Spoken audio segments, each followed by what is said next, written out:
Լուսինե Բադալյան, Դավեսյանները, պարոն Թազարյան, դուք վերջերս գործարկել եք թեժգիր, դիմումներ լինում են արդյոք և հատկապես ինչ խնդիրներով են լինում քաղաքացիները։ Այո, դիմումներ լինում են, դիմումները, քանի որ մենք թեժգիծը հայտարարել ենք, որ վերաբերում է ընտրական, այս նախընտրական քարոզչության հետ կապված քաղաքացիներին սպառնալուն, վախեցնելուն եւ դրանք կանխարգելելու մեր քաղաքացիներին պաշտպանված պահելուն, ապա այո, իհարկե ստանում ենք, մենք արդեն տասնյակ ահազանգեր ենք ստացել։ Մենք այդ ահազանգերը, երբ գնում ենք տեղեր, մարդկանց հետ հանդիպումներ ենք ունենում, շատ ավելի շատ են, այդ ահազանգերի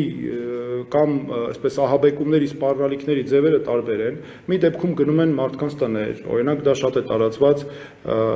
մարզերում ու գյուղերում, ստիպում են մարդկանց դուրս չգալ տներից, որպեսզի չհանդիպեն, հանդիպումներ չունենան այն ընդդիմության այն ներկայացուցիչներից, ովքեր եկել են նախընտրական քարոզարշավի, սպառնում են աշխատանքից ազատելու եւ այլն։ Բայց ես նորից ասում եմ, որ մեր քաղաքացիները հստակ գիտակցեն, որ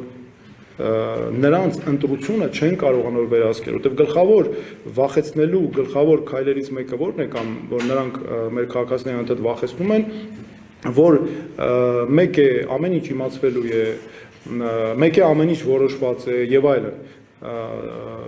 Իրականում մեր որոշումը մեր ձեռքն է եւ նրանք չեն կարողանալու որևէ կերպ վերահսկել, թե մեր քաղաքացիները ում են ընտրել։ Ու դրա համար է, որ այս ասուլիսը եւ այս թեժգիծը ուղղված է հենց այդ նպատակի, որպեսզի մենք պաշտպանենք մեր քաղաքացիներին։